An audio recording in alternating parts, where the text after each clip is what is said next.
Hai, kita boleh mula sekarang ya.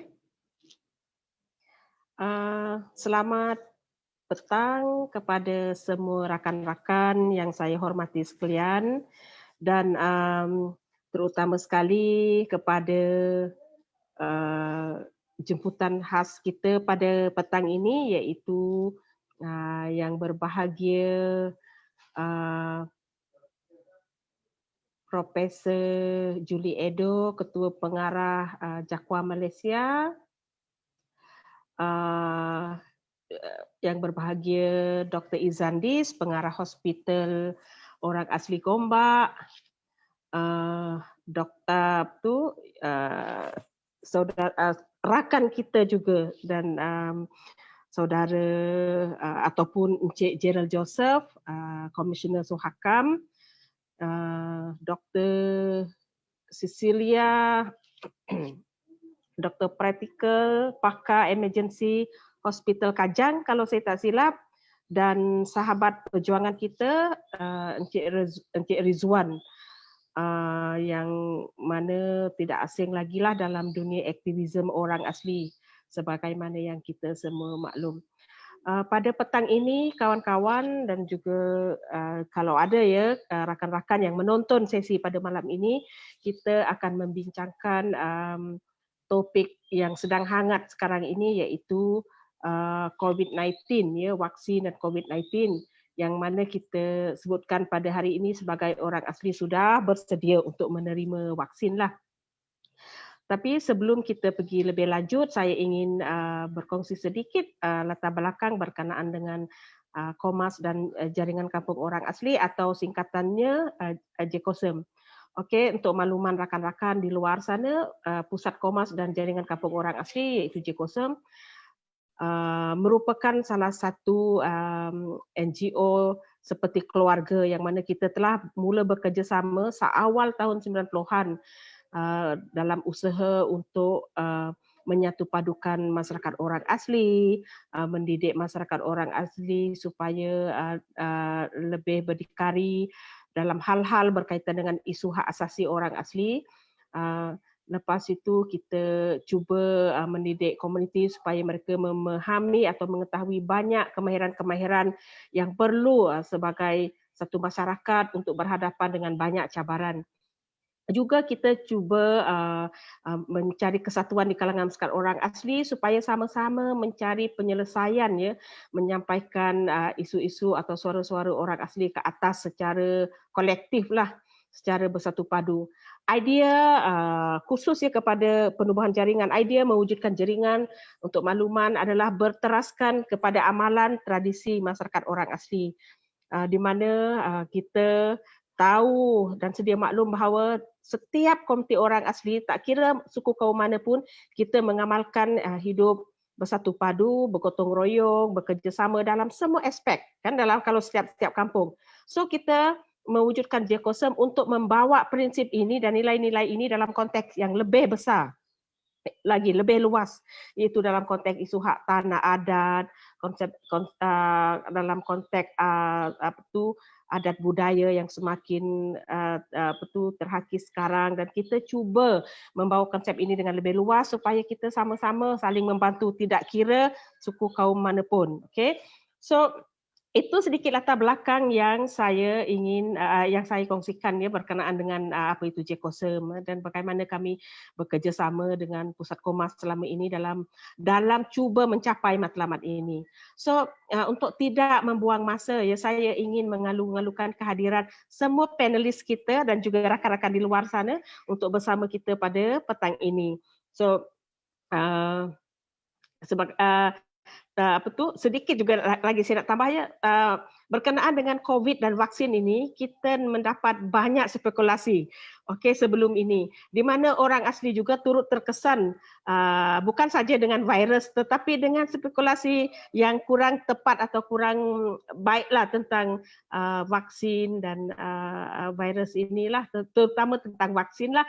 Ada di antara kalangan masyarakat yang kita rasa bahawa kita tak perlu vaksin sebab kita duduk jauh di pedalaman, kita rasa bahawa kita tak bergaul dengan orang banyak. Sebenarnya saya rasa perkara itu tak berapa tepat dan betul, apabila kita sedar bahawa spekulasi buruk itu tak boleh diguna pakai, so kita mula kempen juga untuk memberi kesedaran, dan saya faham ramai orang asli sekarang yang telah mengisi borang, ada kumpulan juga yang telah mengambil vaksin, ya.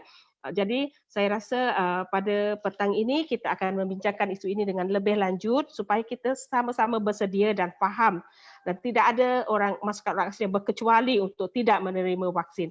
So dengan itu saya tak nak membuang masa, saya pass mic ini kepada Profesor Julie Edo untuk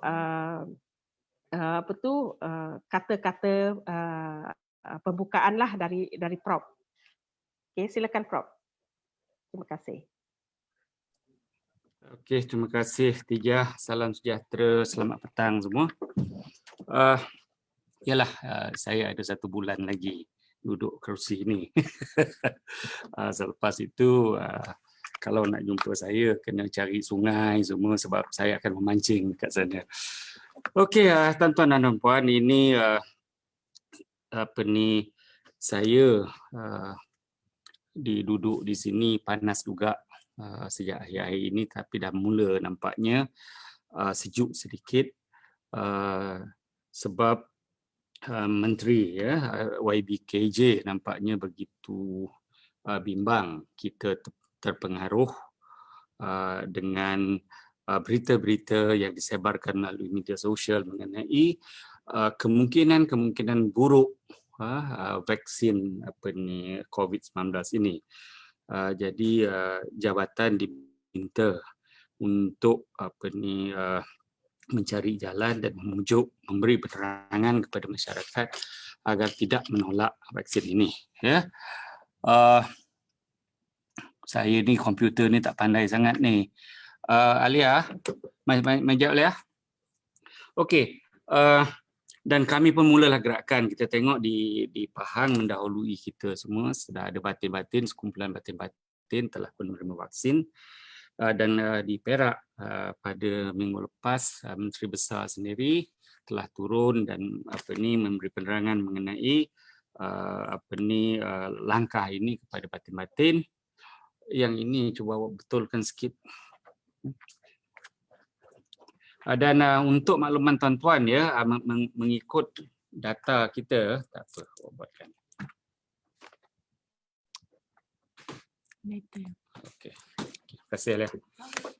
Okey, mengikut data kita terdapat 143,784 orang asli yang berusia 18 tahun ke atas. Ini kita tak tahu lagi jumlah sebenar banci kita sekarang, ya. Jadi kita telah pun menggerakkan program bersama-sama dengan Jabatan Penerangan, Jabatan Kesihatan, Majlis Keselamatan Negeri dan NADMA untuk melaksanakan program suntikan vaksin ini kepada kita orang asli lah. Cuma dalam perbincangan yang lepas, kerajaan telah memilih untuk memberi kita 1 suntikan. Ya, kalau di bandar ada 2 suntikan dengan vaksin-vaksin yang yang sedia ada, tetapi untuk kita nampaknya belum sampai lagi vaksin tu. Cuma kita akan diberikan 1 suntikan sebab pihak berwajib lah, kerajaan bimbang kalau kita dah dapat 1 tu kita tak mau lagi yang kedua. Jadi kalau 1 tu nampaknya tak berkesan, ya. Jadi dia bagi sekali dan efektif kemujarabannya barangkali mencapai 85%, ya. Dan daripada jumlah ini 143,000 lebih ini, kita mensasarkan 85 orang-orang kita mendaftar. Tidak semestinya bersetuju untuk menerima vaksin, tapi daftar dulu. Ya, tak terima tak apa. Jadi sebab persuntikan vaksin ini adalah secara sukarela, tak ada paksaan. Kalau kita ambil itu peluang kita nak mencegah pandemik ini adalah cerah. Kalau kita tidak ambil, barangkali sistem pertahanan badan kita belum begitu kuat untuk menentang ataupun berlawan dengan vaksin yang berasal dari China ini. Jadi mungkin kita ada sistem pertahanan untuk tropical ini saja, tetapi yang ini kita belum ada. Jadi elok kita buat demikian. Cuma kesan sampingannya saya kata ada. Tak, sekurang-kurangnya masa kena cucuk itu sakit. Yang kedua, kesan sehari dua itu memang sengal-sengal tu ada. Dan kalau kita kurang bernasib baik, tidak sesuai dengan pertahanan ataupun tidak sesuai dengan sistem antibody kita yang ada, barangkali kita mendapat kesan yang lebih panjang. Itu je. Jadi saya sebagai sebagai ketua kepada jabatan ini berharap kita berfikiran terbuka dan menerima program ini sebab bukan sahaja untuk menghalang ataupun menghindar kehilangan nyawa yang banyak, kita juga membantu membina semula ekonomi kita, membina semula cara hidup kita. Ya, kita tengok anak kita tak pergi sekolah dan sebagainya. Kita juga berjalan berselisih atau bergaul dengan orang dalam keadaan ketakutan. Dan paling saya bimbang apabila kita pakai mask, ya kita tak tahu orang tu senyum ke ejek kita tak tahu. Jadi kemesraan tu tak nampak antara kita, ya. Jadi kalau kita dapat kembalikan kehidupan normal kita adalah lebih baik, dan langkah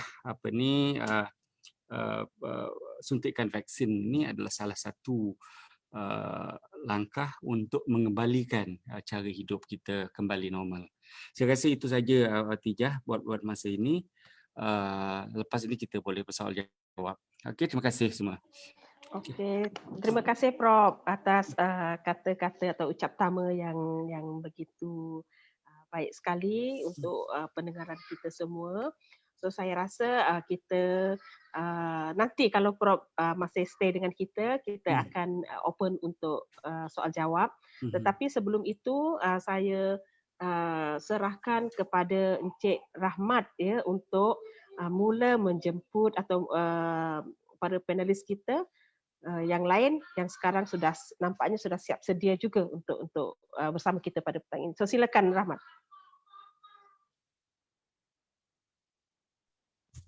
Terima kasih kepada Puan Tijah selaku pengerusi JAKOSEM, dan terima kasih juga kepada pengarah JAKWA kita, Datuk Profesor Dr. Julie Edo. Terima kasih, salam sejahtera dan apa khabar semua. Pertamanya saya ingin mengucapkan terima kasih juga kepada pihak JAKOSEM dan Komas atas penganjuran webinar ini, forum ini yang membincangkan isu waktu untuk vaksin COVID-19 orang asli sudah sedia. Pada hari ini yang sudi bersama kita, saya ucapkan terima kasih juga iaitu Dr. Izandis selaku pakar perubatan kesihatan awam dan pengarah Hospital Gombak. Sama kita juga Dr. Cecilia, pakar rawat kecemasan Hospital Serdang. Kita juga ada Encik Gerald Joseph, Pesuruhjaya Hak Asasi Manusia Suhakam, dan wakil orang asli kita Encik Rizwan Tepek sebagai wakil JAKOSEM dan juga wakil masyarakat orang asli di Semenanjung. Baiklah, tanpa memakan masa yang singkat ini, saya ingin menjemput setiap panel untuk membuat sedikit ulasan dan pandangan berkaitan dengan vaksin COVID-19 dan kepentingannya kepada masyarakat umum, terutamanya khusus orang asli. Jadi saya menjemput panel pertama kita Dr. Izandis untuk membuat pandangan beliau dari sudut sebagai seorang orang asli dan juga pakar perubatan kesihatan awam dan pengarah Hospital Gombak. Dipersilakan dipersilakan Dr. Izandis untuk membuat ulasan anda. Okey, terima kasih kepada Saudara Rahmat sebagai moderator pada webinar petang ni yang berusaha Saudara Puan Tijah, Puan Tijah Copil yang berusaha Profesor Dr. Julido, Ketua Pengarah JAKOM Malaysia, yang berusaha Dr. Cecilia, pakar pakar kecemasan daripada Kota Sedang, Encik Gerald daripada Suakam. Okey, tuan-tuan dan puan semualah saya kalau dalam webinar orasi saya kena sebutlah Bordo dan Maigah semua kepada Prof Juli dan Watijah lah sebab kami sesama ni semai itu okey soalan yang cukup baik Saudara Rahmat berkenaan tentang tajuk pun cukup baik berkenaan tentang bersediakah masyarakat orang asli kita dalam terlibat langsung dalam pelaksanaan program vaksinasi COVID-19 kebangsaan Okey, seperti mana yang semua sedia maklum pihak kerajaan telah memulakan inisiatif mana ataupun sebagai satu strategi lah untuk membendung penularan wabak pandemik COVID-19 ni dengan melalui kaedah vaksinasi lah vaksinasi secara besar-besaran lah dalam skala besar bermula pada 24 Februari yang lepas bila mana Yang Amat Berhormat Perdana Menteri kita jadi rakyat Malaysia yang pertama lah menerima dos yang pertama vaksinasi kombinatif daripada syarikat Pfizer dan seterusnya kepada para petugas Barisan Hadapan lah dan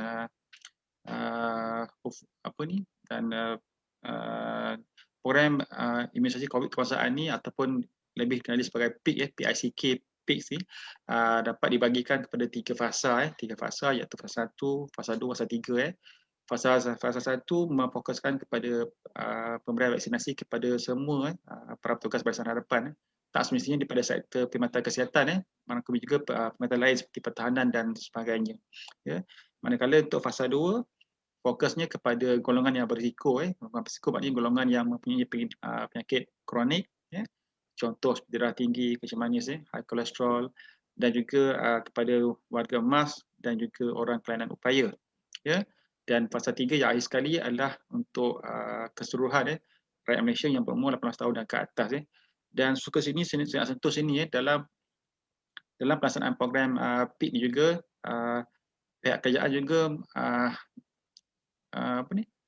mengambil kira keutamaan juga untuk memberi vaksinasi kepada golongan bukan warga negara yang tu kita pun kena ambil tahu cuba detail saya tak tahu nak apa saya tak boleh nak ceritalah sebab saya pun tak ada maklumat setakat mana tapi dimaklumkan oleh pihak jawatankuasa JKJAV yang dipusikan oleh Yang Amat Berhormat Menteri Mosty dan Menteri Kementerian Kesihatan Malaysia melibatkan juga pemberian vaksinasi kepada golongan bukan warga negara so saya ingat Saudara Rahmat untuk setakat dulu ulasan saya lah nanti kalau ada apa saya akan ulas balik terima kasih.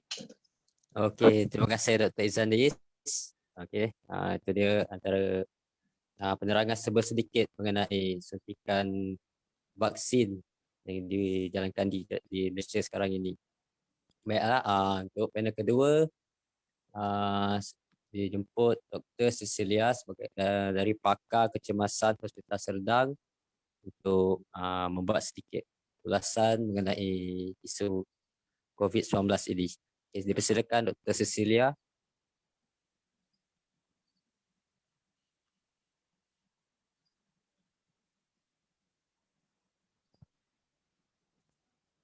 Dr. Cecilia, ada respon?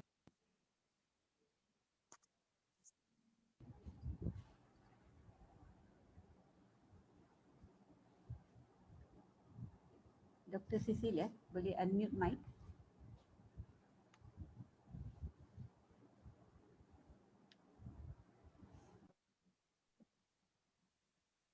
Selamat tengah hari. Terima kasih kerana menjemput saya. Saya ingin berkongsi slide. Boleh share screen?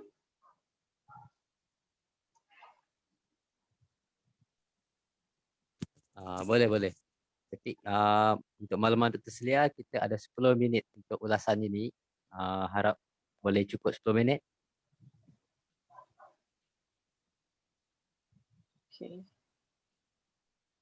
Okey, saya akan bercerita sedikit mengenai faedah dan kesan sampingan vaksin.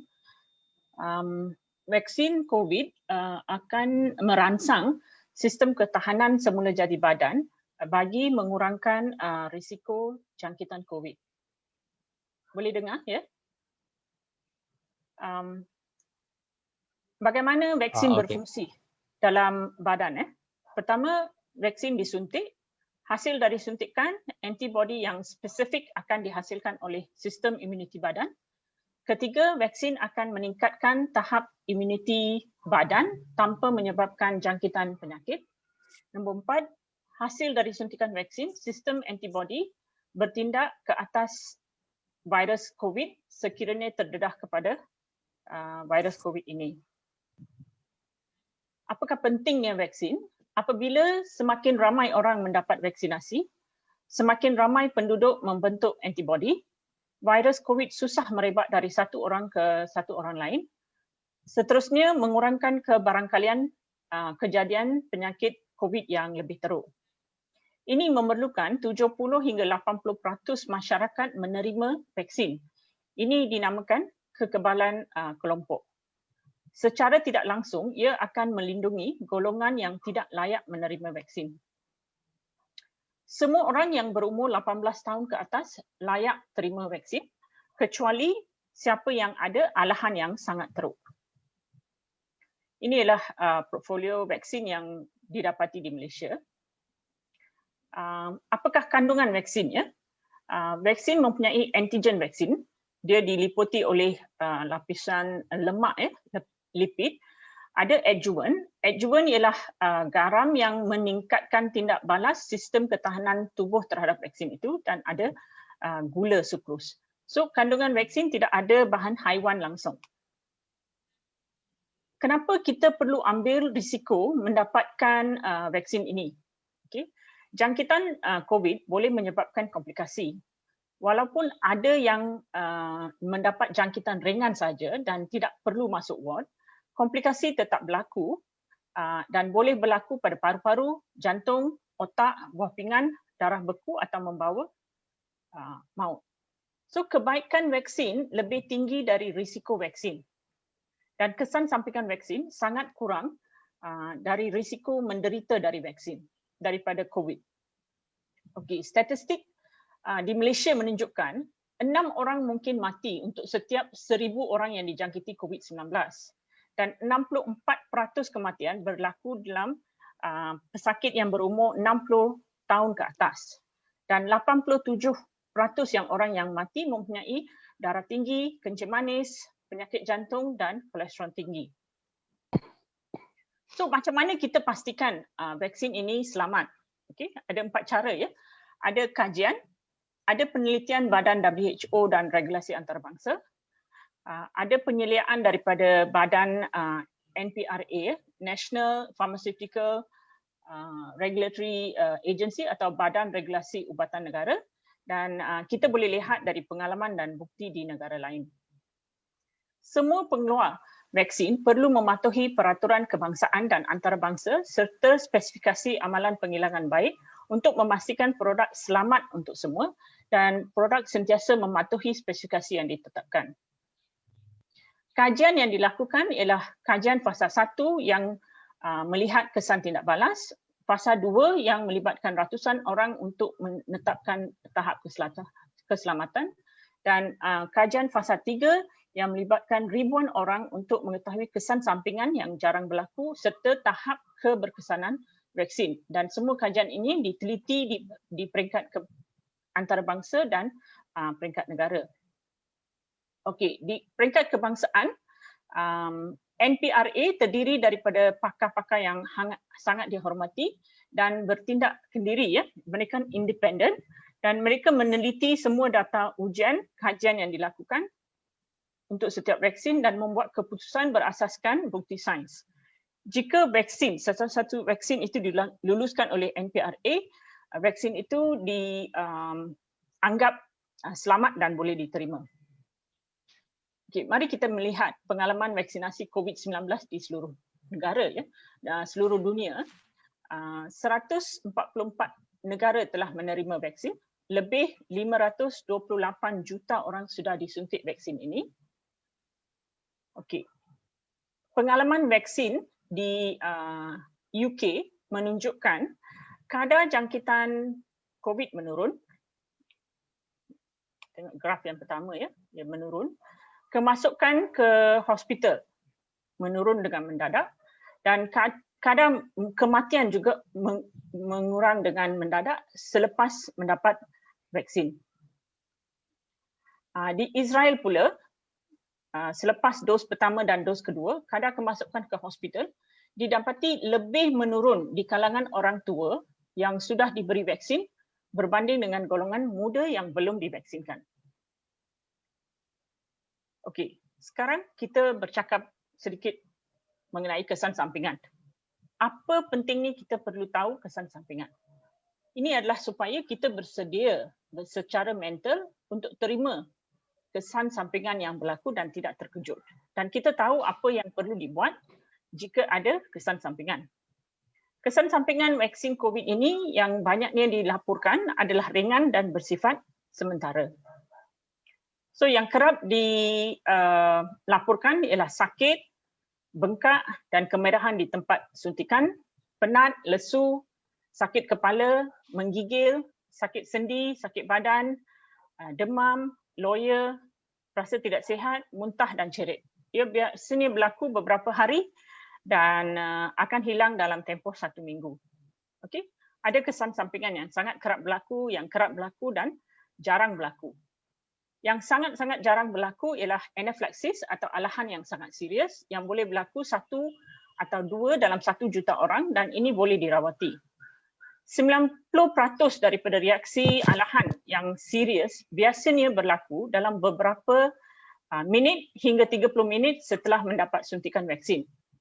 Tanda-tanda reaksi alahan yang serius termasuk sukar bernafas, nafas berbunyi, bengkak pada muka, bengkak pada bibir, denyutan jantung yang laju, bengkak teruk pada keseluruhan, ruam teruk pada keseluruhan badan, pening, muntah dan lemah.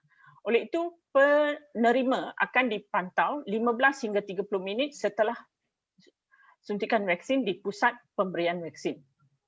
Ini boleh dirawat, ya. Okey. Biasanya semua kesan sampingan selepas vaksin ataupun adverse effect following immunization dibahagi kepada 5 kategori. 1 ialah kesan sampingan daripada vaksin atau komponen vaksin itu sendiri. Nombor 2, kesan yang berpunca dari masalah dalam penyediaan vaksin, penyimpanan vaksin, pengangkutan vaksin atau cara pemberian vaksin. Nombor 3, rasa resah atau takut pada vaksin. Biasanya anxiety, ya, bila kita takut pada suntikan, bukan vaksin itu sendiri. Dan nombor 4 ialah kesan sampingan yang berlaku kebetulan. Kesan sampingan ini biasanya dibandingkan dengan kadar biasa yang berlaku dalam populasi itu.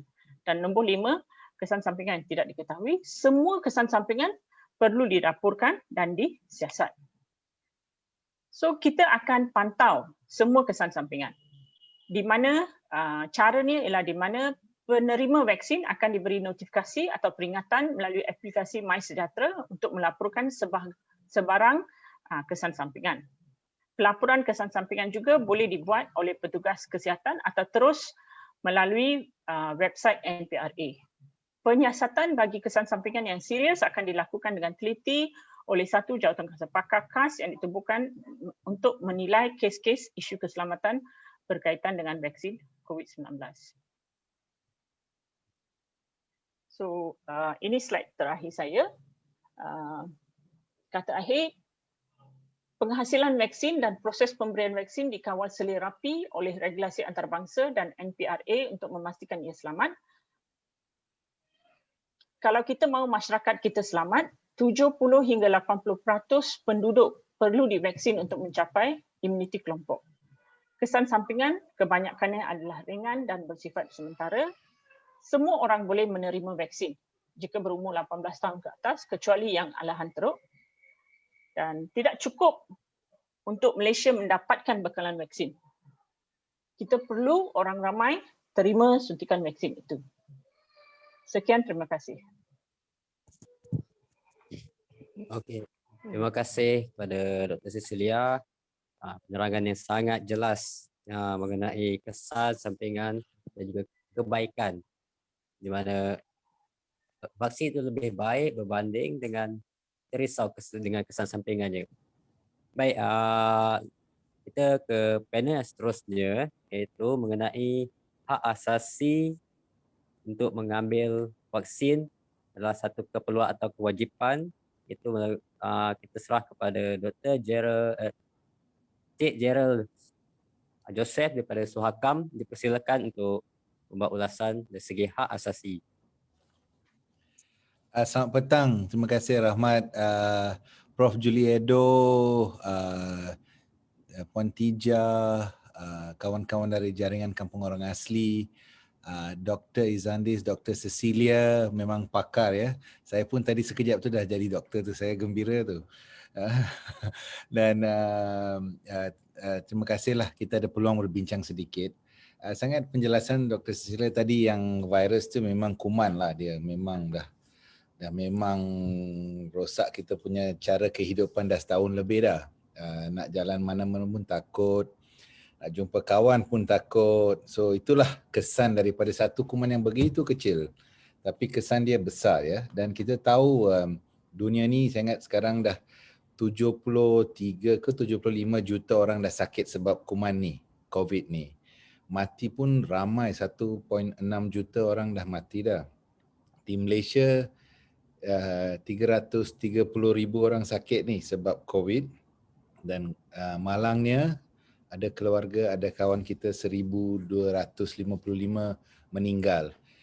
Kita waktu itu tak fikir dia akan naik teruk sampai macam ni. So ini bukan kuman yang biasa yang kita boleh relax sikit lepas tu kita dah dari sembuh. Ini kuman geng yang barulah yang dah tak tahu selok belok dia boleh membunuh beramai-ramai dan menyakit. Dan saya juga memang salah seorang yang pernah ada penyakit ni COVID. Saya ingat sekarang ni dah setahun lebih. Minggu lepas tahun ulang tahun lah keluar dari hospital sebab COVID-19 ni. Waktu tu adalah batuk-batuk, demam sedikit tapi taklah teruk. Nasib saya baiklah, terima kasih kepada Tuhan dan staf-staf hospital yang saya sembuh lah 9 hari dalam hospital. Tapi ada ramai kawan yang dia punya kes lebih teruk, lebih parah.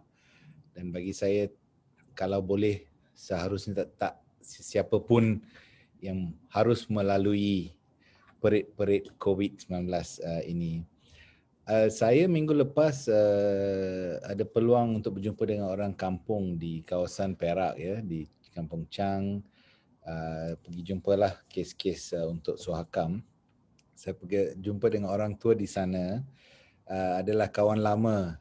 Pergi jumpa apa khabar, tanya mereka. Lepas tu saya tanya seorang ibu, dah siap ke nak ambil vaksin? Dia cakap, tak nak lah Gerald. Nanti saya ambil vaksin, saya mati. Saya pun terkejut. Saya cakap, jangan begitu. Saya beritahu dia, bukannya bila ambil vaksin mati. Kalau tak ambil vaksin, ada kemungkinan boleh mati cepat sikit. Lepas tu kita ketawa lah. Maksud dia, ramai orang memang takut. Vaksin ni bahayanya. Tadi Dr. Cecilia dah bagi tahu. Bahan dia memang bahan yang selamat.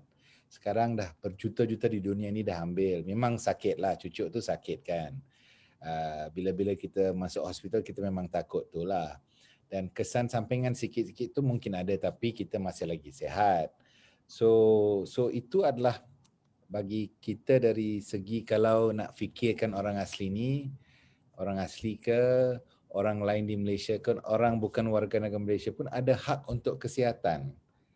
Dan kita mesti ada peluang untuk rawatan yang saksama. Maksud dia kalau sakit tu, bila kita pergi hospital tu, kita harap janganlah semua sakit tu kita ambil Panadol. Macam tu tak betul lah. Doktor pun akan cari, bila waktu untuk bagi Panadol, bila waktu jangan bagi Panadol, bagi ubat yang lain. Dan kadang-kala kuman tu jahat sangat, bagi ubat pun tak boleh, kita bagi apa yang dipanggil vaksin untuk mencegah lah. Nampaknya daripada apa yang kita dengar daripada Dr. Cecilia dan banyak lagi pakar-pakar, sampai hari ini belum lagi ada ubat. Bukannya ada pilihan. Kalau ada pilihan kita boleh ambil ubat. Tapi kalau selagi kita nak jaga diri kita, terpaksalah kita relakan diri untuk ambil vaksin ini. Saya ingat Profesor Julie pun dah sekarang bersedia turun ke kampung-kampung dengan Kementerian Kesihatan dan JAKWA untuk menenangkan fikiran kawan-kawan di kampung yang vaksin ni bahaya, vaksin ni akan memudaratkan kita. Sebaliknya tidaklah, dia menolong. So bagi saya, kalau kita ada hak untuk kesihatan, maksud dia kita mesti mencari apa-apa yang boleh menolong kita. Tak kira itu kamu duduk di kampung pendalaman ke, di kota macam Kuala Lumpur, tak kira lah. Adakah vaksin tu tersedia? Ada ketersediaan ke? Bagi saya, kerajaan sekarang bersusah payah beli vaksin dari USA lah, dari China lah, dari United Kingdom sebab mereka nak pastikan, kerajaan memastikan yang setiap mereka yang duduk di Malaysia ni boleh dapat vaksin. Jangan ada alasan sampai waktunya kita pergi hospital, doktor cakap sorry ya hari ni vaksin dah habis. Datanglah minggu depan. Tak ada macam tu.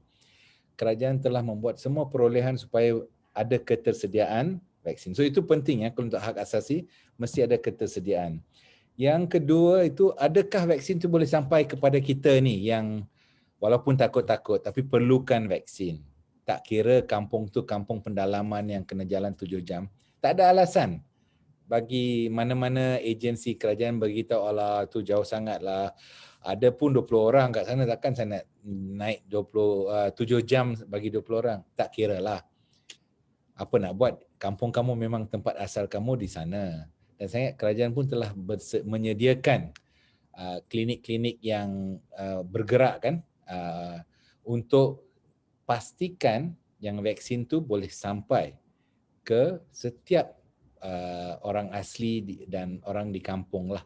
Dan macam Dr. Cecilia cakap, kalau 18 umur kamu lebih tu dah boleh terima tu. Maksud dia saya difahamkan Prof. Julie tadi beritahu yang sekarang kerajaan untuk orang asli tu nak mudahkan sedikit lah, tak perlu datang 2 kali. Ada ubat vaksin tu yang sekali cukup. So itu sangat paling baik lah sebab nak masuk pendalaman ke. So itu yang penting. Dan saya ingat JAKWA pun telah mula borang untuk minta orang asli hubung nama, sign dan persediaan. Saya menjemputlah, bagi tahu kawan-kawan, tolonglah bagi nama, jangan tunggu. Benda ni bukan ni bahaya sangat, sampai orang tua-tua macam Tun Mahathir pun ambil, dia masih lagi okey hari ini. So janganlah takut. Kita sama-sama ambil dan sama-sama sihatkan diri supaya ya tak berlaku apa-apalah ya. Dan satu lagi adalah isu yang paling susah adalah kebolehterimaan. Inilah mungkin hari ini kita nak bincang sikit. Mungkin dari tahun lalu sampai tahun sekarang, tak kira kamu orang asli kampung ke orang bandar, semua orang dah jadi doktor yang kecil. Kita bukan macam Dr. Izandis dan Dr. Cecilia, mereka tu doktor betul lah. Dah belajar tu jadi doktor. Kita semua doktor kecil. Kita main WhatsApp dah jadi doktor. So kita sama-sama lah sharing-sharing, jangan buat ni, minumlah air limau, minumlah air panas, kita dah sihat. Bolehlah doktor kecil kita boleh bincang kecil-kecil, tapi sekarang dah sampai tahap yang besar dan serius. Kita dengarlah nasihat yang betul. So bagi saya, kebolehterimaan kita nak sedia terima ke vaksin ni. Bagi saya tak ada alasan jangan nak terima, bukannya kita faham sangat. Kalau agensi kerajaan Kementerian Kesihatan dah buat kajian, cakap okey, agensi antarabangsa, bangsa-bangsa bersatu dah buat kajian cakap okey. Dan banyak kajian-kajian cakap okey lah, kita boleh terima. Kita terimalah. Kalau kita lebih pandai tu lain cerita lah, kita pun lebih kurang macam tu juga. So bagi saya minta lah jangan kita rasa terlalu takut. Rasa takut tu biasa. Tapi kita tengoklah kawan-kawan lain yang dah, saya ingat hampir 1/2 juta orang Malaysia dah ambil vaksin. Mungkin Dr. Cecilia dan Dr. Izandis pun mungkin dah dapat vaksin kot. Mereka masih lagi nampak okey. Dr. Izandis, Dr. Cecilia masih boleh senyum, okey lah. Maksud dia mereka vaksin tu tak teruk sangat lah. So bagi saya mungkin tugas kita hari ini dalam bengkel ini dan juga di mana-mana adalah memberi lebih maklumat lah supaya orang asli tidak takut, dan apa-apa maklumat yang tidak betul tu kita tanyalah kawan.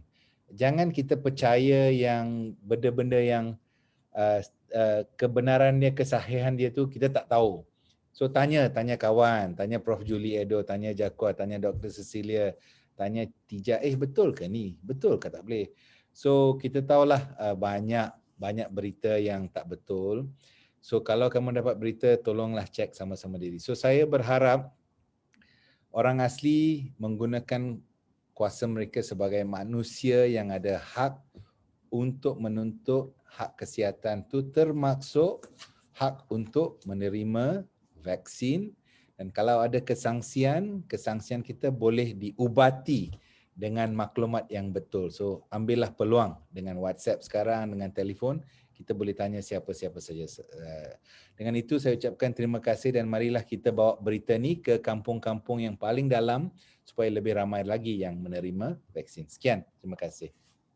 Okey, terima kasih Tuan Gerald daripada Putrajaya Hak Asasi Manusia. Yes, itu tentang mengenai hak masyarakat umum tentang pengambilan vaksin ini. Seterusnya kita menjemput panel Encik Rizwan Tempik selaku Wakil Masyarakat Orang Asli dan juga Wakil Jawatankuasa Pusat. Dipersilakan Encik Rizwan Tempik untuk memberikan ulasan anda. Selamat petang, Mak Iga. Terima kasih kepada saudara pengurusi majlis. Selamat petang kepada Prof. Julie Edo, Dr. Izandis, Dr. Cecilia, Sifu Tija dan kawan-kawan yang sedang menonton siaran live ini, dan juga kepada kawan-kawan kita yang sedang menghadapi cabaran getir berkenaan dengan tanah adat sekarang ni, iaitu di Kampung Lubuk Perah, Bera Pahang dan kawan-kawan kita di Kelantan yang sedang berjuang untuk mempertahankan tanah adat mereka daripada diambil oleh projek empangan. Bagi saya tentang vaksin, dalam masa beberapa minggu ni saya adalah berjumpa dengan wakil-wakil orang asli, bukan secara rasmi tetapi cuma ada bersembanglah dengan mereka tentang pemahaman atau persepsi atau perspektif mereka tentang vaksin. Dan ada beberapa perkara yang saya nampak yang mungkin tidak macam tidak tepatlah, sebab semalam ada orang yang kata untuk vaksin ni untuk orang sihat sahaja, orang yang ada yang ada penyakit kronik macam penyakit kencing manis, penyakit buah pinggang, penyakit darah tinggi, alahan teruk, mereka semua tidak boleh menerima vaksin. Mungkin dari situ saya rasa ada beberapa perkara yang kita kena fokuslah, kena zoom in, kena tengok kenapa salah faham, kenapa macam mana nak cakap, kenapa mereka salah tafsir tentang benda ini. Adakah kerana maklumat tidak betul ataupun kerana cabaran dari segi bahasa, language barrier, macam mungkin kalau orang asli, kalau orang Semai lah, kalau suku kaum lain saya tidak pasti, tapi kalau orang asli Semai kebanyakannya bahasa Melayu adalah second language atau bahasa kedua, atau ada juga yang memang tidak fasih berbahasa Melayu. Jadi bila orang cakap tentang sesuatu perkara mungkin dia salah tafsir. Itu dari segi bahasa Melayu.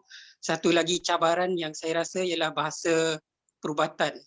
Macam kan bila cakap dengan peguam dia ada bahasa undang-undang yang bila dia cakap dengan kita orang biasa kadang-kadang kita tak faham. Bagi saya bahasa perubatan juga sama sebab macam semalam ada orang tua yang kata apa alahan teruk sebab mereka tunjukkan kepada saya borang yang diberi oleh Jakwa tu yang kena isi nama, detail apa semua. Yang soalan nombor 2 dia kata adakah anda mempunyai sejarah penyakit kritikal, kronik atau alahan teruk? So dia kata alahan teruk tu apa? Macam dia tak faham lah. Saya kata kamu tak tanya ke dengan batin ke ataupun dengan Jakwa bila diorang bagi borang ni untuk penjelasan apa maksud alahan teruk. Adakah dia bermaksud macam bila kamu makan ikan kering, badan kamu gatal atau kamu makan sesuatu makanan, kamu jadi lelah ataupun macam mana. Jadi bagi saya lah perkara macam ni walaupun macam vaksin ni penting tetapi penyampaian maklumat ke peringkat akar umbi itu amat penting sekali supaya bagi saya orang macam takut untuk menerima vaksin, was-was adalah satu perkara yang biasalah dan ini adalah satu tanggungjawab pihak berwajib macam Jakwa dan Kementerian Kesihatan untuk memastikan maklumat tu sampai ke peringkat akar umbi dengan betul lah. Sebab bukan saya nak pandang rendah, macam Prof Julie tadi dia ada sebut yang di Perak batin-batin mungkin ada dipanggil ke Ipoh untuk briefing, tetapi mungkinlah ini macam andaian saya sendiri semasa dalam mesyuarat tersebut mungkin bahasa yang digunakan tu agak advance, agak perubatan, agak rumit. Jadi ada batin yang bila balik ke kampung mereka salah tafsir pemahaman mereka sendiri dan menyampaikan maklumat yang agak tidak tepat lah kepada anak-anak buah dia. Jadi bagi saya lah, saya fikir kalau boleh pihak Jakwa dan pihak Kementerian Kesihatan harus mempunyai empati lah dengan situasi ini. Mungkin turun ke lapangan, turun ke kampung-kampung orang asli untuk menguraikan kekusutan dan kesalahfahaman ini supaya orang yang mengisi borang, orang yang bersetuju untuk menerima vaksin, dia faham sepenuhnya kenapa dia sign borang, kenapa dia bersetuju untuk menerima vaksin dan kenapa dia tak setuju tu dia fahamlah. Contohnya macam penyakit kritikal, penyakit kronik, alahan teruk, ini mesti diberi definisi dengan jelaslah supaya mereka tahu apa itu definisi penyakit kritikal, penyakit kronik, alahan teruk. Sebab kadang-kadang sebab kita tak faham, kita cuba membuat definisi sendiri yang tidak tepat dan kita terima tapi sebab kita macam terpaksa lah ataupun kita tolak sebab orang lain tolak. Mungkin saya percaya dengan kawan A, jadi dia tolak, saya pun tolak juga. Walaupun saya tidak faham sepenuhnya kenapa saya menolak vaksin tersebut. Bagi saya itulah dan kalau boleh juga macam Jakwa dan KKM kalau ada pegawai-pegawai orang yang boleh berbahasa orang asli tempatan atau ialah kalau boleh berbahasa orang asli dibawa untuk macam roadshow memberikan penerangan supaya orang-orang asli yang tidak fasih berbahasa Melayu boleh fahamlah dengan kebaikan vaksin, risiko vaksin dengan sepenuhnya. Selepas itulah saya rasa baru mereka bila isi borang persetujuan atau borang untuk menolak vaksin, mereka boleh macam ada pemahaman yang sepatutnya lah. Saya rasa itu sajalah dari perspektif saya sebagai orang asli di kampung yang melihat macam perkara ini secara dekat dan melalui pemerhatian dan juga komunikasi saya dengan. Terima kasih. Okey. Terima kasih Encik Rizwan. Itu dia situasi masyarakat orang asli apabila disebut tentang vaksin.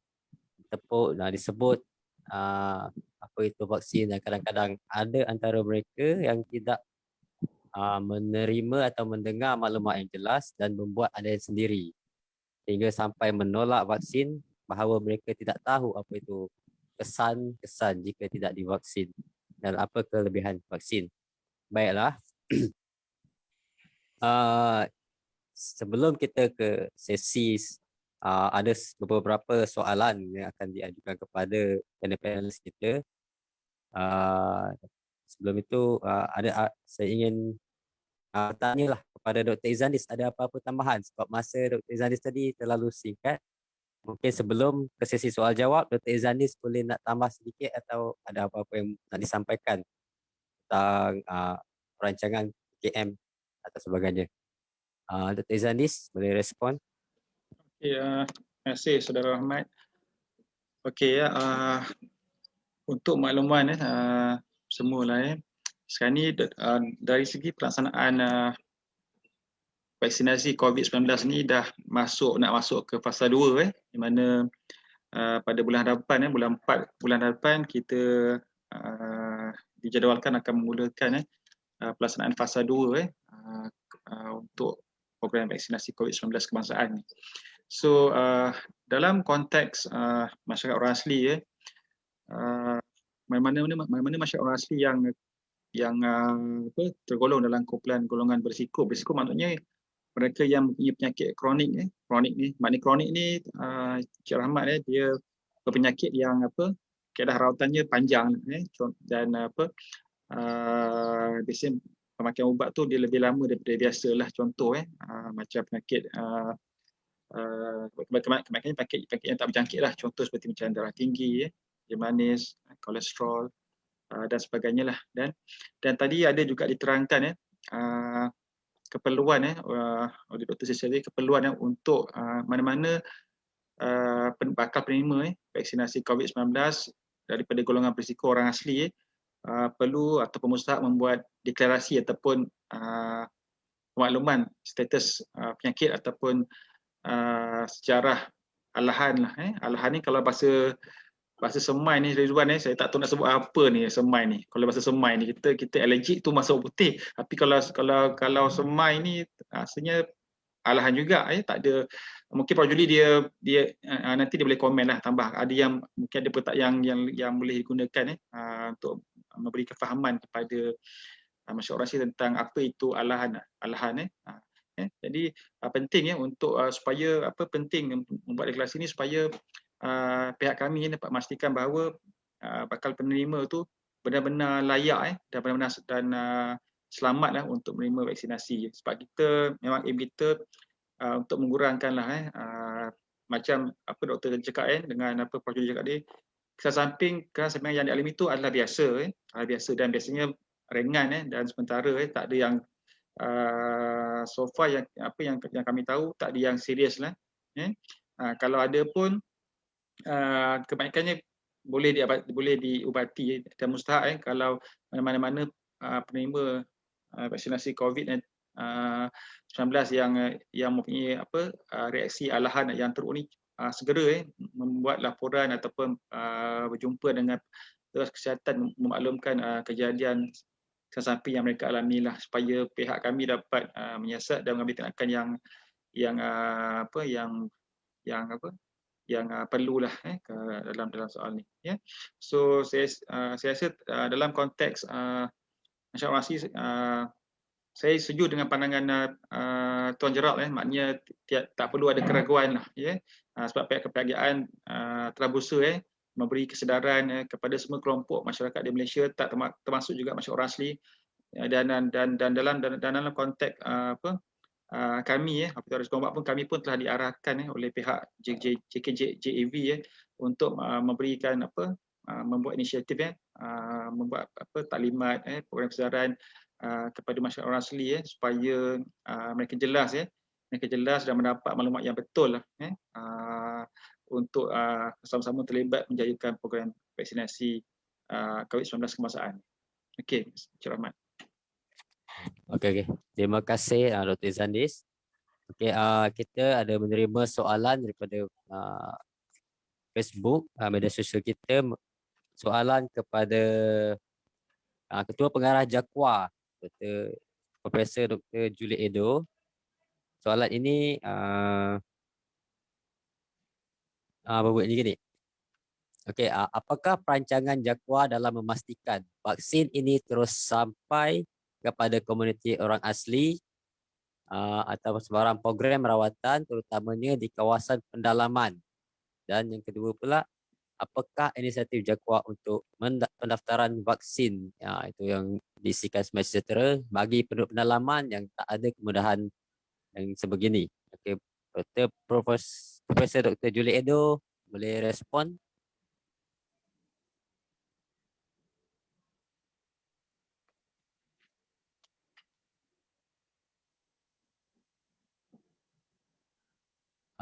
Profesor. Okey. Okey, terima kasih kepada saudara atau saudari yang bertanya. Pihak JAKWA memang ada perancangan. Tetapi perancangan itu bersekali dengan agensi-agensi lain, Jabatan Kesihatan Daerah, Majlis Keselamatan Negeri, NADMA dan sebagainya. Memang penerangan ini perlu kita buat sebelum kita bagi suntikan. Cuma pendaftaran melalui borang itu sebenarnya hanyalah untuk kawasan-kawasan yang mempunyai capaian internet yang lemah. Untuk yang biasa ada capaian internet ini kita galakkan pendaftaran itu dibuat melalui MySejahtera. Saya dah daftar, cuma saya minta Dr. Izan percepatkanlah untuk saya dapat suntikan kalau boleh, Dr. Cecilia, supaya orang asli selain tengok saya kena cucuk dan mereka pun yakin. Sebab itu Perdana Menteri kita dan Ketua Pengarah Kesihatan dia membuat awal sebab untuk meyakinkan masyarakat Malaysia bahawa vaksin ini tidak membayar ataupun selamat. Jadi kalau aturkan saya cucuk dulu, tengok Ketua Pengarah pun dah kena cucuk kata. Tapi tak tahulah sebab saya ni orang kaya. Kolesterol pun banyak, darah tinggi pun ada. Dan kencing manis pun ada, orang kaya. Jadi langkah yang yang kita buat sebelum selepas tuan-tuan dan puan-puan di pedalaman khususnya yang tak ada capai internet mengisi borang borang yang disediakan itu, saringan akan dibuat. Dia tidak pergi terus jab. Saringan akan dibuat sekali lagi untuk memastikan tahap kesihatannya itu sesuai untuk menerima suntikan. Ada tahap-tahap yang kesihatan yang tertentu yang tak boleh. Itu saya fikir Dr. Izan, Dr. Cecilia di bawah pengetahuan mereka lah sebab mereka medical doctor. Bagi kita sebab itu ada isu logistik yang paling besar. Sebab itu dicadangkan bahawa kita dapat satu jab saja sebab ada ubat-ubat ini yang mesti kita bawa dalam suhu yang rendah dan tidak lama. Jadi kalau kita buat 2 kali untuk logistik yang itu, jadi dia mengambil masa. Kalau satu jab tu sekali kita bawa dan yang satu jab ni kabarnya, saya bukan Dr. Cecilia, betulkan saya. Dia punya nak menjaganya ringan sikit daripada yang Pfizer sekarang ni kena di bawah beku dan sebagainya. Betul ke Dr. Izan? Begitu kan? Jadi sebab itu kita pegawai daerah, pegawai kemajuan orang asli daerah dan pejabat kesihatan daerah akan bergerak untuk memberi penerangan ini. Cumanya saya kata tadi, oleh kerana kaki tangan kita itu terhad, barangkali dia memakan masa lah ya untuk pergi ke satu tempat. Dari segi penerangan, semasa di Ipoh, penerangan kepada batin-batin di Ipoh, saya rasa macamlah penerangan yang diberikan oleh Dr. Cecilia tadi. Bahasa yang mudah, yang muasa difahami, ya. Dan Dr. Cecilia tadi juga memberi penerangan yang macam itu. Ya, jadi mungkin mungkin masalah dari segi bahasa, pemahaman dan sebagainya itu kita kena buat. Cuma pegawai di Jakwa sekarang ini tidak ramai yang orang asli. Sebab dia JPA. JPA kita baru aja dapat pengarah pegawai baru 3 orang je orang asli.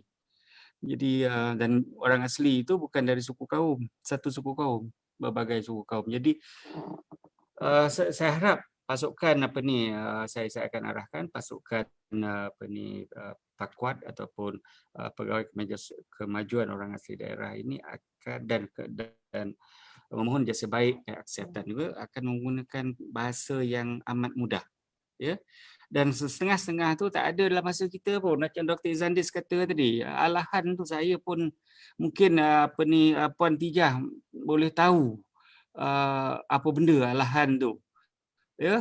Kita nak terangkan lagi, ya. Tetapi apa pun kita risau sebab itu dah bukan vaksin ini, ubat-ubat lain pun sebelum diberikan kepada kita, doktor akan bertanya ada alahan tak? Kalau you makan ini ada gatal, ada apa tak? Ubat lain pun ya tertakluk kepada kesihatan kita alahan ini. Vaksin ini sebab perkara baru. Jadi kita pun ketakutan kita, lepas itu kebimbangan kita tinggi. Macam dulu kita makan ubat malaria, saya masa kecil dulu dapat BCG punya suntikan, dia punya itu berbulan-bulan nak baik, dia punya kudis masa itu. Tapi kita ambil juga, kita ambil dan sekarang ni kita bersyukur kita tak dapat TB. Ini juga sama, polio juga sama dulu. Kalau tidak dulu polio ni ataupun polio ni Maimuh Zan. Polio ni macam kecacatan lah, kaki kita bengkok dan sebagainya. Bila kita ambil suntikan itu dulu, kita tak penyakit polio itu dapat dikawal. Jadi pada masa itu kita takut juga. Sebenarnya kita takut apa yang terjadi. Tapi kita akhirnya bila kita memberanikan diri menerima program itu, kita bebas daripada penyakit-penyakit ini. Yang barangkali ada lagi dekat kita ini kusta. Sikit-sikit ya, ada sana ada sini. Tetapi untuk vaksin ini setakat ini kes saya kena tengok ya, kes orang kita amat terpencil. Sedikit ya, sedikit tapi tidak bermakna virus ini tak merebak. Jadi kalau kita berinteraksi dengan orang lain, dengan pergi bandar dan sebagainya, kita tidak menjaga, mengikut SOP, tak menjaga keselamatan diri, kita berisiko untuk kena. Jadi ini saya rasa bahagian daripada program ataupun isi ceramah yang kita sampaikan kepada orang-orang kita. Selain daripada menerima vaksin ini, kita mesti menjaga kita, mengikut SOP dan sebagainya. Itu dia. Ada kepada saudara bertanya, cumanya di Pahang dah bergerak bulan 4 ini. Terima kasih kepada pengarah Pahang, Cik Johari Alwi, dah menggerakkan ke dalam sebab nampaknya di Pahang ini pegawai dari agensi lain itu sedikit committed. Di tempat-tempat lain ini baru kita nak gerakkan. Jadi tahniah kepada Pahang ya, yang telah memulakan program ini. Jadi Dr. Izan ya, dapat waktu untuk saya lah, saya dapat vaksin cepat sikit. Biar orang asli lain tengok. Selamat. Tapi kalau saya kena nanti orang asli lain pun suratan. Kerana tu boleh dibawa bincang Datuk. Prof, boleh bawa bincang. Okay. Saya akan cuba bincang nanti dengan pihak kementerian. Okey. Itu sajalah saya nak respon persoalan ini. Panjang sangat. Dr. Cecilia ada apa lagi? Okey, terima kasih Profesor Dr. Juliedo. Okey, kita ada soalan yang seterusnya daripada Facebook juga, pemilik akaun Anjabiri Sanjana. Dia bertanya kepada Dr. Cecilia, seseorang yang divaksin, adakah masih perlu memakai pelitup muka? Dan juga kemungkinan vaksin, jika divaksin, adakah dia kebal daripada virus, daripada kuman ini? Itu soalannya kepada Dr. Cecilia. Silakan. Okey, terima kasih atas soalan itu. Sebenarnya kita mengambil dos pertama dan selepas 3 minggu mengambil dos kedua untuk kebanyakan vaksin, ada vaksin yang ambil selepas 2 minggu, dan selepas kita mengambil vaksin yang kedua ataupun jika kita pakai CanSino Bio tu satu vaksin ya, untuk imuniti terbentuk mengambil masa 2 minggu daripada dos yang terakhir. So selama 2 minggu tu kita masih kena patuh kepada SOP. Dan sebenarnya kalau untuk imuniti kelompok tu, sehingga kita mencapai imuniti kelompok 70 hingga 80%, kita masih terdedah kepada risiko mendapat jangkitan COVID. So sebab itu kita masih kena ikut SOP. Basuh tangan, pastikan penjarakan sosial perlu. Terima kasih. Okey, terima kasih Dr. Cecilia. Okey, semoga kita dapat menjawab soalan tadi. Seterusnya soalan kepada Pesuruhjaya Sohakam Gerald Joseph. Ada individu orang asli yang belum bersedia untuk divaksin, tetapi mereka seakan dipaksa untuk mengambilnya. Adakah ini satu kesalahan dari segi hak asasi manusia? Itu soalan kepada Dr. Gerald. Silakan Tuan Gerald. Ya. Terima kasih.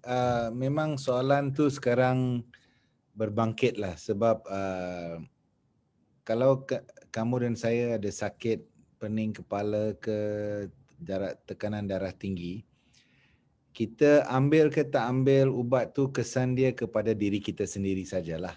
Lebih parah ke sakit ke mati tu kita seorang yang kena. Tapi malangnya yang penyakit ni, yang virus COVID-19 yang dah kacau kita, apa yang kita buat tu terkesan dengan orang lain. Sebab itu dia dinama dia pandemik lah. Penyakit yang berleluasa.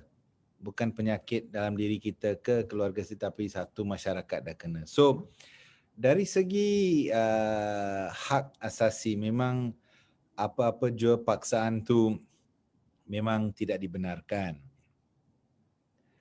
Semua orang diberi pilihan untuk membuat keputusan. Saya ingat kalau dari segi, kalau kamu tanya doktor-doktor di sini pun, mereka ada dia punya waktu belajar tu, seorang doktor tu kena minta kebenaran, izin pesakit untuk faham dan membuat sesuatu. Tetapi ada waktu-waktu pengecualian ialah dalam sakit, kalau untuk menyelamatkan hidup dia, diri dia tak boleh cakap, doktor yang akan buat keputusan.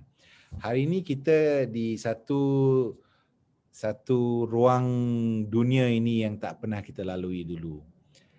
Memang ada pilihan untuk ambil vaksin kalau kamu tak nak tulis nama, tidak ada orang yang buat apa-apa. Tapi bagi saya persoalan dia dari renungan pihak Sohakam juga, hak untuk mengambil sesuatu ubat ke tidak ubat, sesuatu nak ambil ke tak nak ambil ubat tu memang dalam tangan kamu. Tapi dari segi yang sama, kita juga mempertikaikan hak untuk jiran sebelah saya itu supaya dia tak sakit. Itu juga satu hak manusia, dia juga manusia macam saya. Keputusan yang saya ambil itu akan memberi kesan yang mungkin buruk kepada kawan sebelah kiri ke kanan ke kampung saya ke. So dari segi saya, hak itu bukanlah hak yang tidak ada pengecualian dia, dan pengecualian dia mestilah munasabah, mestilah mengikut pemikiran yang logik dan bukanlah ekstrim. So bagi pihak Suhakam, kita fikir dalam suasana pandemik ini, mana satu masyarakat tu tadi doktor beritahu lebih kurang 80% ke 70% rakyat Malaysia atau mereka yang duduk di Malaysia ni mesti kena vaksin. Kalau tidak, selama-lamanya masih lagi boleh jadi sakit. Maksud dia, kalau jumlah penduduk kita 35 juta, campur dengan orang asing di sini mungkin 40 juta. So, maksud dia 32 juta orang tu kena dapat vaksin. So, kalau pilihan ramai tak ambil vaksin, maksud dia saya yang masih lagi sihat tu ada risiko untuk dapat COVID. Bagi saya itu tidak adil sebab saya juga ada hak untuk memastikan hidup saya sihat. So dari segi itu, untuk menyimbangkan hak individu kamu untuk memilih tidak mengambil vaksin dan saranan kerajaan supaya semua orang ambil vaksin, itu adalah ruang tengah jalan lah. So soalan tadi seolah-olah memaksa, bagi saya itu bukan seolah-olah memaksa. Memang harapan kita semua orang ambil vaksin. Harapan kita semua orang terima macam diberitahu tadi oleh Prof. Julie dan doktor-doktor dan juga Encik Rizwan tu, ambillah vaksin supaya ini baik untuk hidup kita. Walaupun nampaknya ada tekanan, tapi bagi saya itu memang satu tekanan untuk masyarakat yang lebih sihat tu memang dapat diterima untuk kita memberi keyakinan kepada individu itu untuk terima vaksin.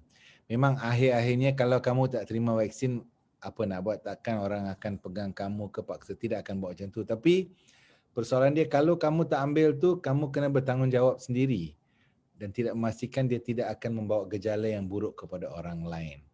So dalam isu hak asasi, memang ada keseimbangan lah hak diri saya dan juga kepentingan manusia di sebelah kiri saya, sebelah kanan saya juga ada tanggungjawab untuk memastikan mereka dua juga ini sihat. Inilah maksud dia pandemik. Dia lain daripada kesakitan yang lain. Saya jaga diri saya. Kalau saya tu orang degil tak nak ambil ubat doktor bagi itu, pengsan saya sendiri. You tak pengsan. Itu hal kamu lah. Doktor marah kamu ke apa itu. Tapi hari ini kesan akan mengesani orang kampung yang lain. Bagi saya itu tak adil. Orang yang lain tu juga nak hidup.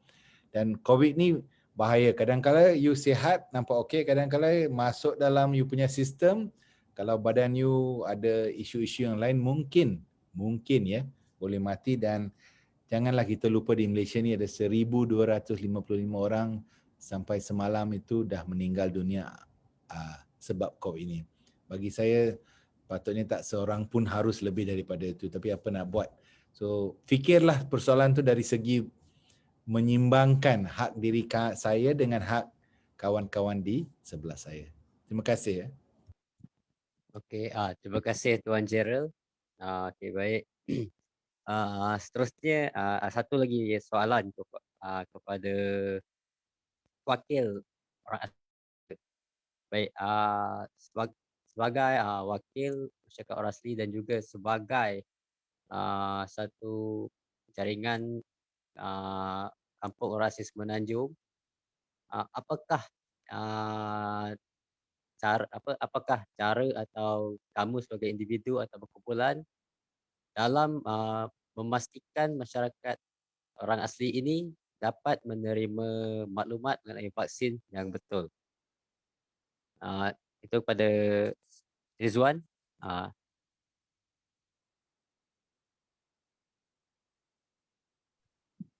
Okey, terima kasih. Bagi saya lah, macam kalau di kampung ada individu atau individu-individu orang asli yang boleh membaca, boleh memahami maklumat dari sumber yang sah macam dari KKM dan sebagainya, mereka boleh menterjemah dan mengongsikan maklumat tersebut dengan warga kampung dia lah. Itulah di peringkat kampung sendirilah. Macam saya, yang biasa saya buat bila saya nampak maklumat yang saya anggap sebagai penting dan harus diketahui oleh orang kampung, contohnya tentang vaksin dan perkara-perkara yang berkaitan lah, termasuk dengan salah faham tentang maksud vaksin, alahan dan sebagainya. Saya akan berkongsi dengan mereka dan memberikan penerangan dan penjelasan lah, termasuk macam menghubungi doktor lah. Macam sekarang ni boleh berkawan dengan doktor, macam Dr. Cecilia.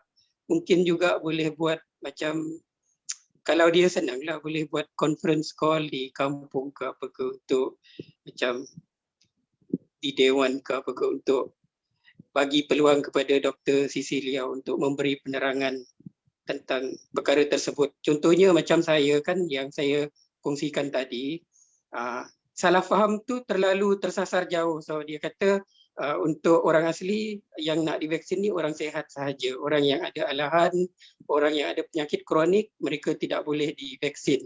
Jadi itu sudah salah lah. Jadi mungkin pada dalam masa 2-3 hari ini saya akan buat sesuatu dengan mereka. Contohnya mungkin minta Dr. Cecilia untuk muncul dalam Zoom macam ni untuk memberi mereka penerangan lah yang perkara tersebut merupakan salah faham dan mereka harus mendapat maklumat yang betul untuk membuat keputusan yang betul lah. Kadang-kadang kita tak boleh paksa juga. Ada juga individu atau kumpulan yang kita sudah bagi maklumat yang tepat, yang kita rasa betul, yang kita rasa sah dari segi perubatan, tetapi individu atau kumpulan tersebut masih memilih untuk tidak divaksin. Bagi saya itu macam kita tak boleh paksa lah, itu macam hak dia juga. Walaupun macam Gerald kata tadi, dia mungkin memberi kemudaratan kepada orang lain, mungkin dia dapat COVID, dia compromise dia jejaskan penduduk dalam kampung dia, tetapi itulah macam, sebab kita harus sedar juga kita berurusan dengan manusia dan manusia ini macam banyak udang, banyak garam, banyak orang, banyak ragam. Itu sajalah bagi pendapat saya. Terima kasih. Okey, terima kasih Ruaz Rizwan. Ya, itu pun berlaku juga pada diri saya sendiri. Dulu awalnya saya pun sering salah menerima maklumat, tetapi kita tidak menyebarkan dengan sewenang-wenangnya, kerana pastikan maklumat itu betul baru kita sebar. Baik, kita ada sedikit lagi masa. Jadi saya ingin Boleh saya menjemputlah. komen? Boleh Dr. Celia, silakan. Ya. Saya menyambut baiklah cadangan Rizwan. Kita boleh bekerjasama untuk meningkatkan informasi yang diperlukan. Saya ingin komen sedikit mengenai beberapa perkara yang dibangkitkan tadi. Okey, nombor satu ialah apa itu alahan teruk yang kita maksudkan. Alahan teruk ialah jika anda mengalami alahan dan dibawa ke hospital dan diberi suntikan. Mungkin perlu bantuan pernafasan dan harus masuk hospital. Itu ialah alahan teruk. Jika anda ada alahan tapi dia hilang sendiri ataupun pergi ke klinik hanya mendapat ubat, itu selamat, alahan yang sedikit. Okey, kita boleh membuat poster atau webinar untuk menerangkan dengan lebih lanjut lagi. Isu penyakit kronik ataupun penyakit kritikal. Sekarang ini selepas pengalaman lebih 500 juta orang mendapat suntikan di seluruh dunia, jika anda ada apa-apa penyakit, kencing manis, darah tinggi, sakit jantung, kolesterol, penyakit buah pinggan, apa-apa, kanser, kalau HIV pun masih boleh terima vaksin sebenarnya. Hari ini Kementerian Kesihatan mengeluarkan kenyataan ibu hamil boleh menerima vaksin. Ibu yang menyusu boleh menerima vaksin. Tidak ada masalah. Hanya ibu mengandung perlu selepas 3 bulan dan iaitu minggu ke-14 mengandung dan sebelum minggu ke-8 bulan supaya dia dapat menghabiskan dua dos. Okey, so ia memang didapati selamat dalam semua keadaan. Okey, hanya dalam borang tu dia minta kamu menyatakan apa penyakit yang kamu ada supaya kamu boleh diberi pendahuluan. Okey, kalau kamu ada penyakit darah tinggi, kencing manis, kamu akan dapat vaksin dulu. Seperti Prof Julie ada darah tinggi, kencing manis, memang akan didahulukan. Okey, kita nak dahulukan sesiapa yang ada penyakit kronik. Okey, satu cadangan mengenai nak translate menterjemahkan kepada bahasa-bahasa orang asli ya. Saya rasa kita boleh bekerjasama. Slide yang saya sudah sediakan hari ini pun boleh. Siapa-siapa yang pandai bahasa orang asli, I think Rizwan kita pernah bekerjasama dulu juga ya untuk terjemahkan bahan-bahan mengenai COVID dalam bahasa orang asli. Kita boleh teruskan. Okey, saya nak share sedikit. Kita ada buat poster daripada satu kumpulan khas untuk orang asli untuk sebarkan ya. Boleh saya share sekejap? Boleh. Silakan. Okey. Ini ialah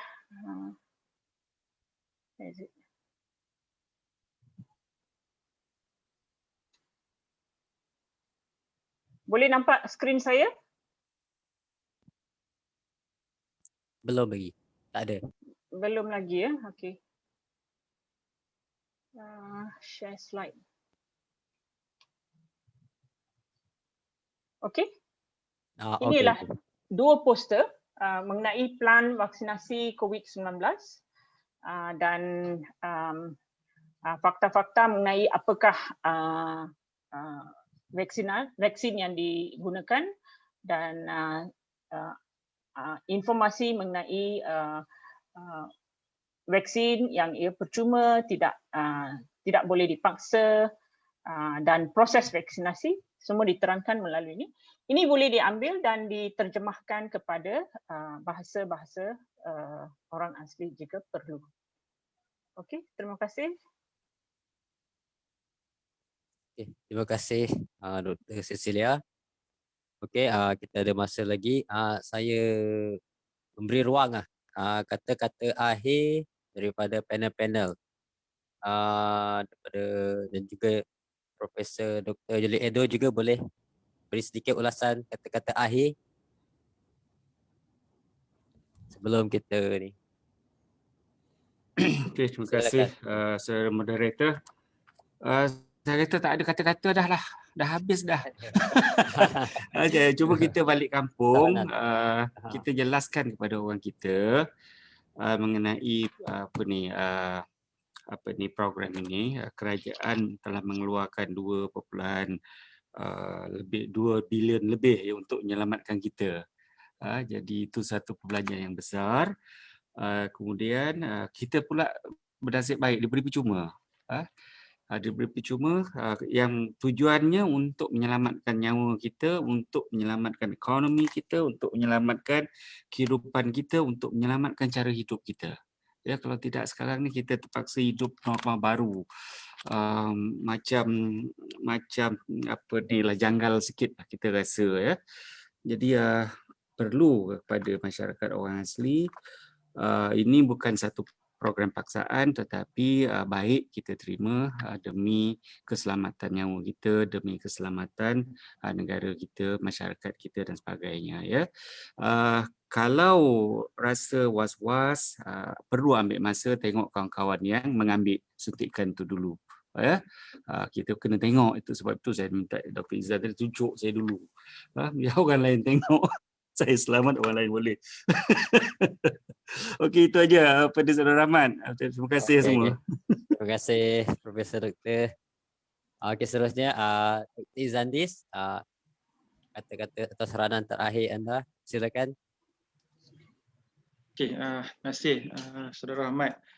Mungkin untuk yang akhir ni saya menyerulah, saya mungkin mewakili Kementerian Kesihatan Malaysia bersama dengan Dr. Cecilia hasil daripada webinar ni, saya harap kami merasakan bahawa maklumat ni jelas pada semua. Tak perlulah kita ragu-ragu dan saya rasa pihak kerajaan melalui jawatankuasa jaminan akses kepada vaksin telah menyediakan banyak ruang termasuk kalau ada di kalangan orang asli kita yang risau khawatir memerlukan pencerahan berkenaan sesuatu isu berkenaan vaksin ataupun pelaksanaan program vaksinasi ini, boleh menghubungi mereka.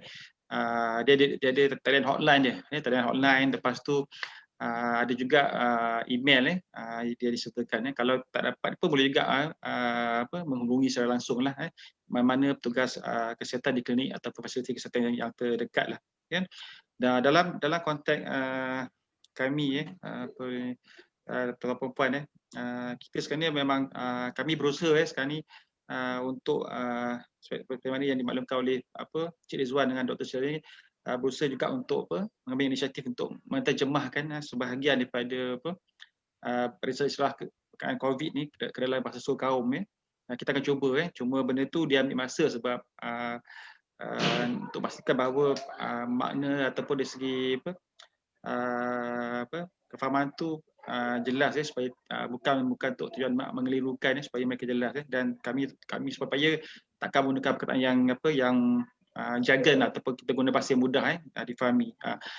Cuma saya risau sebenarnya untuk makluman semua orang asli kan dia kan 18 suku kaum ada dia dan pendapatan pun berbeza, ada yang di bandar, pinggiran dan pedalaman dan di kalangan 18 suku kaum ni masih ada lagi kan kaum yang kita kena bagi lebih bantuan dan juga kefahaman lah. Contoh macam saudara kita di kalangan kaum Batek, kaum Jahai yang mana mereka ni lah kadang-kadang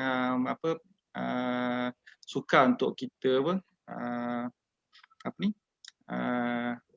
mendekati mereka lah kadang-kadang sebab bukan sebab apa, sebab kadang-kadang gaya hidup mereka tu lah kadang-kadang mereka ni semi nomadik bila kita melawat kampung mereka tak ada mereka cari rezeki dan sebagainya jadi usaha ni takkan berhenti lah jadi kami boleh memberi jaminan kepada semua masyarakat asli bahawa pihak Kementerian Kesihatan Malaysia bersama dengan berbagai agensi termasuk JAKWA akan berusaha memberi kefahaman pencerahan yang lebih baik kepada masyarakat asli berkenaan program vaksinasi COVID-19 dan kita harapkanlah supaya sebagai rakyat Malaysia kita semua masyarakat asli juga bertanggungjawab untuk memastikan bahawa pandemik COVID-19 ini dapat kita hentikan penularannya di Malaysia.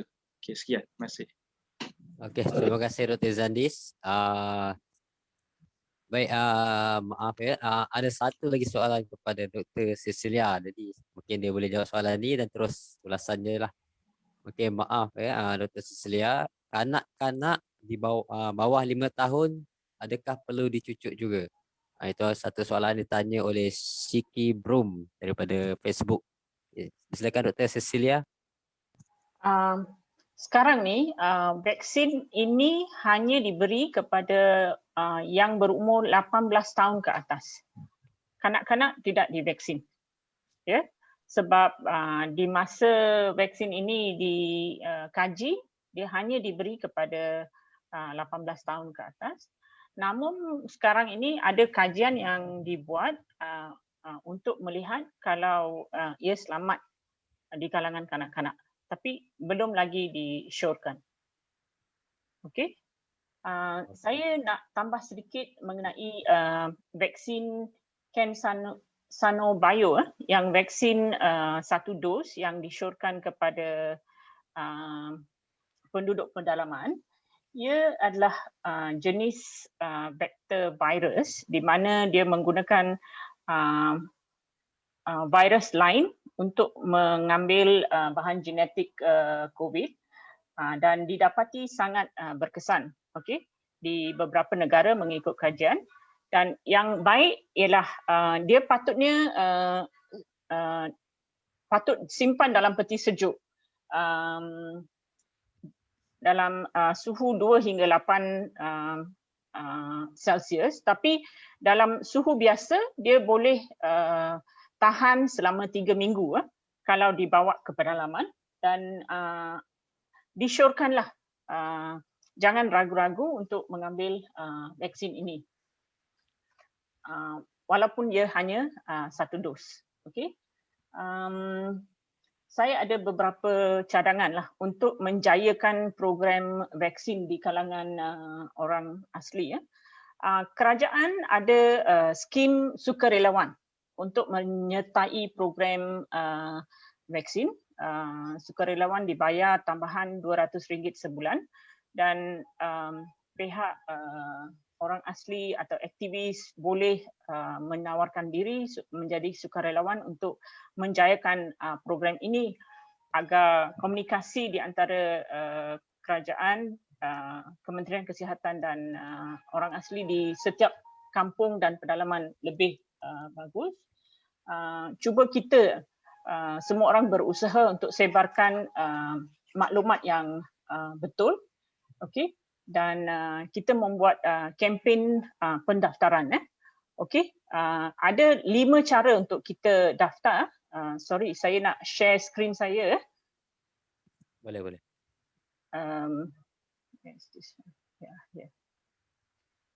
Okey, ada 5 cara. Satu ialah aplikasi MySejahtera. Satu ialah mengenai laman sesawang KAS. Okey. Ataupun siapa yang mempunyai telefon menggunakan nombor telefon ini, okey. Dan siapa-siapa yang tinggal dekat dengan klinik boleh mendaftar di klinik kesihatan, dan seperti yang dibuat oleh JAKWA dan Kementerian Kesihatan, ada outreach orang yang akan datang rumah ke rumah untuk membuat pendaftaran. Kita ada banyak cara untuk daftar. Janganlah kita membazirkan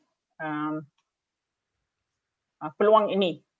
Vaksin pun free dan ini satu cara untuk melindungi kita. Vaksin bukan satu yang baru ya. Kita ada banyak vaksin lain, dan jika kita tidak mahu vaksinasi seperti yang dikatakan oleh saudara Gerald, kita mungkin membahayakan jiran kita. Okey. Tidak perlu selamat. Kita di Malaysia kita boleh dapat banyak bekalan vaksin.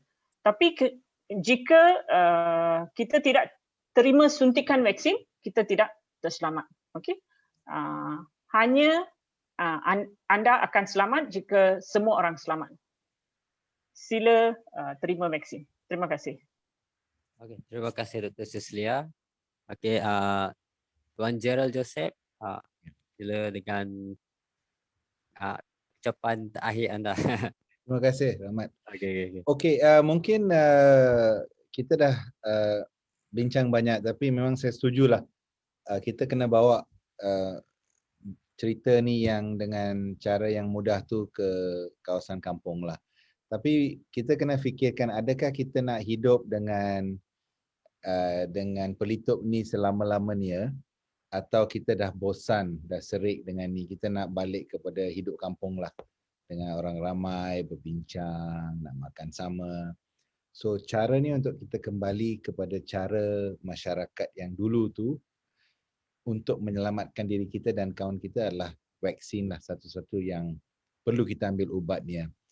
Dan mungkin cadangan saya kepada Dr. Izandis dan Prof. Julie Edo dengan Dr. Cecilia lah, dalam pengalaman Suhaka memantau waktu COVID ni dari tahun lalu, banyak daripada tindakan-tindakan yang diambil oleh agensi kerajaan tu, niat dia memang baik, harapannya menyelesaikan masalah, tapi cara penyampaian dia ada kekurangan dan kepincangan. Contohnya, kalau kita nak sampaikan berita, cerita apa tu vaksin kepada orang kampung, tapi menggunakan cuma pegawai-pegawai KKM, Kementerian Kesihatan dan JAKWA tidak cukup. JAKWA dan KKM harus mengambil NGO-NGO orang asli sebagai rakan sekerja mulai hari ini. Contoh, JKOSM, Jaringan Kampung Orang Asli Malaysia, buat perjumpaan bersama, minta mereka untuk menjadi sukarelawan, bawa mesej ni ke dalam komuniti batik ke, semai ke, sebab mereka dah kenal.